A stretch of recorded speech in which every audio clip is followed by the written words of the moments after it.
Hoje nós vamos falar sobre como os recursos visuais e a comunicação alternativa podem facilitar a interação da nossa criança no ambiente escolar, lá na educação infantil.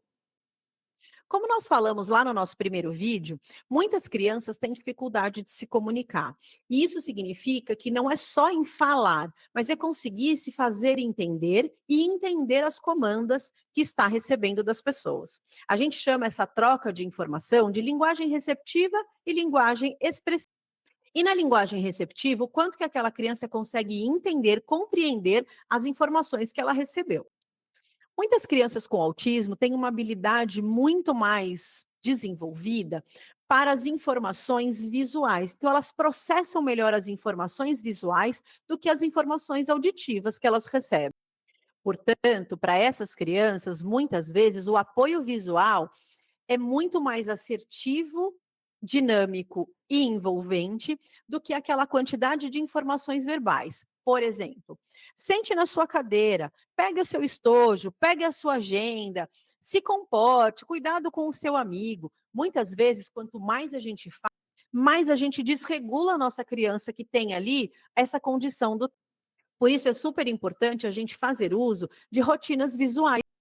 Essa rotina visual, ela pode ser organizada para ficar na mesa da criança, mas também pode ser algo que a gente possa dobrar, pequenininha, e estar com a gente o tempo todo enquanto a gente se desloca pelos diferentes ambientes da escola. Então, nós podemos ter na mesa a rotina que diz, por exemplo, as etapas das disciplinas, das aulas que as crianças vão ter. Então, se naquele momento a gente vai ter jogos, leitura, brincadeira com outros brinquedos, se a gente vai visitar algum outro espaço, então, por exemplo, brinquedoteca, biblioteca, quadra, tanque de areia, qualquer espaço que esteja previsto na rotina daquele. E, por exemplo, nessa rotina menorzinha que está no seu bolso, professora, você pode mostrar, por exemplo, quais são os comportamentos esperados. Ou, por exemplo, toda vez que acabar uma atividade fora da sala de aula, o momento de voltar para a sala. E aí vou abrir aqui um outro parênteses para vocês. Eu tinha uma criança que tinha bastante dificuldade em aceitar voltar para a sala de aula. Então, para essa criança, eu tinha uma rotina ali muito básica desses espaços que a gente visitava, principalmente o refeitório.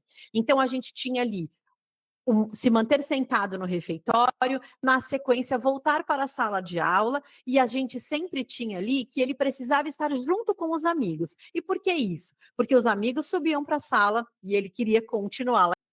E essa rotina de dobrar, então eu fiz uma sanfoninha com essas imagens, ficava no meu bolso e todas as vezes eu dizia para ele aonde nós estávamos e para onde nós iríamos e que nós deveríamos estar sempre junto.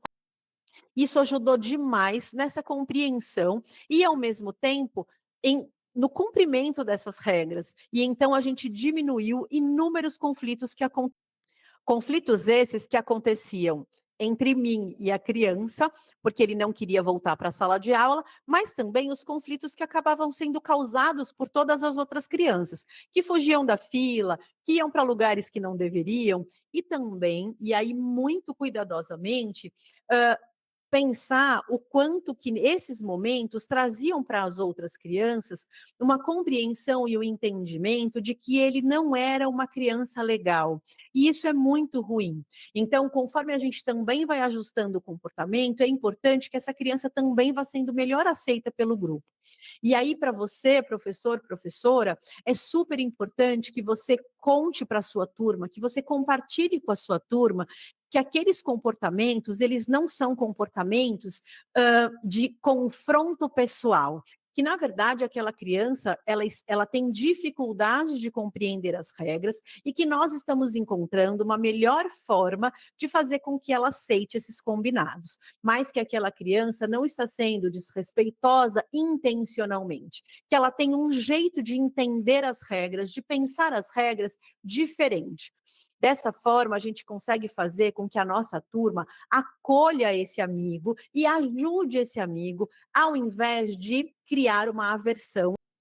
Bom, muito bem. Passado esse primeiro passo de entendimento de rotina, tanto da rotina do dia quanto dessas situações de voltar para a sala, né, de explorar outros espaços, a gente também precisa pensar naquela criança que não consegue se comunicar corretamente.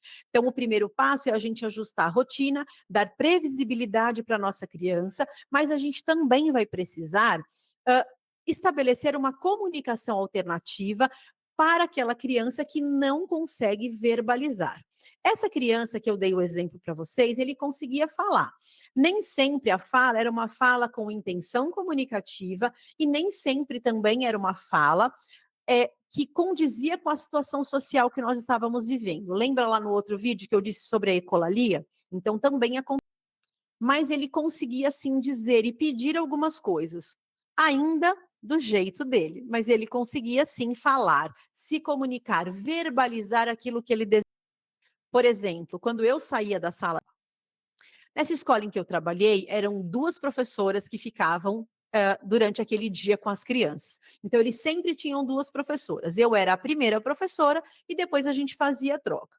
Quando chegava a hora de eu ir embora, ele queria muitas vezes ficar comigo ou me ajudar a carregar as minhas coisas, ele não sabia dizer: "Ah, eu não quero que você vá embora", ou "Me deixa carregar as suas coisas". Ele olhava para mim e dizia assim: "Mãozinha, mãozinha". Por quê? Porque ele queria me dar a mão. Ele queria dizer para mim que ele queria continuar comigo, que ele queria ficar comigo. E a forma dele dizer isso não era: "Ah, Pro, não vai embora", como muitas das outras crianças fazem, né? Pro, vou ficar com saudade, tchau, até amanhã. Não era assim que ele conseguia se comunicar. Ele pedia mãozinha e eu entendia. E então eu tinha que dizer para ele que eu podia dar mãozinha por alguns minutinhos, mas que estava chegando a hora de eu ir embora e que ele ia ficar com a turma. Bom, pensando na comunicação daquelas crianças que não conseguem verbalizar e que têm ali o apoio visual para conseguirem se comunicar, expressar seus desejos, suas necessidades, existem aqui Hã, eu vou trazer aqui para vocês 2 possibilidades principais, tá. Então uma delas é a prancha de comunicação. Nessa prancha de comunicação, você vai colocar ali os elementos que são importantes para a rotina da sua criança. Então, por exemplo, aí a gente vai trabalhar, né, com, questões individuais. Então, por exemplo, ir ao banheiro, beber água, se ela está se sentindo mal, se está se sentindo doente. Então a gente vai ter ali que ter sensações físicas daquela criança, e a gente também vai ter que ter ali, por exemplo, materiais, atividades. Então, muitas vezes a gente fala assim para as crianças: vamos pintar esse desenho. E aí tem criança que fala assim: posso usar giz? Posso usar canetinha? Posso usar lápis de cor? Essa nossa criança não vai conseguir fazer essas perguntas, mas a gente pode ter essa imagem na prancha de comunicação e a gente pode dizer: escolha qual material você quer usar. Então, a nossa criança pode apontar ali qual é o material que ela deseja usar. Então, a gente também precisa ter esses elementos compondo essa prancha de comunicação. A gente também pode colocar ali jogos, brinquedos, alguns recursos que a gente pergunta para as crianças e que a gente espera que eles nos respondam. Então, os itens que eles vão querer utilizar e que a gente vai dar ali liberdade de escolha para toda a turma, e a gente vai oferecer essa liberdade de escolha também nessa prancha de comunicação. Uma outra ferramenta de comunicação que existe é o PECS, que é a comunicação por troca de figuras. Nesse caso, essa criança precisa estar sendo acompanhada por uma fonoaudióloga ou um profissional que tenha a habilitação para fazer a implementação dessa comunicação. E essa criança vai fazer uso de uma pasta, a pasta do PECS.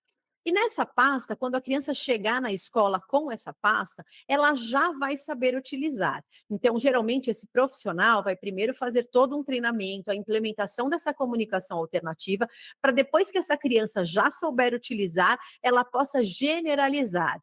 Então, aplicar esse conhecimento em outros ambientes, seja na família, na escola, nos ambientes sociais que essa criança frequentar.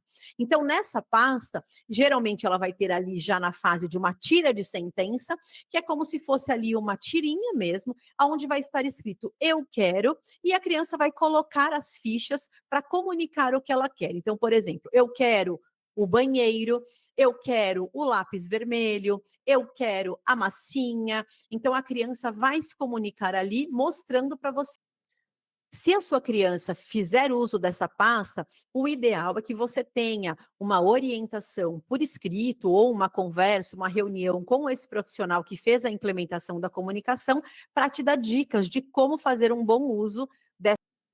Boa parte dos conflitos que acontecem na convivência, na socialização com as crianças, está diretamente relacionado com a dificuldade de compreender e ser compreendida. Então, eu tenho certeza que essas dicas vão ajudar bastante na melhora do comportamento da sua criança, desse movimento de inclusão e dessa qualidade do aproveitamento desse espaço tão importante que é a escola. No nosso próximo vídeo, a gente vai falar um pouquinho sobre o ambiente e como que a gente pode ter um espaço acolhedor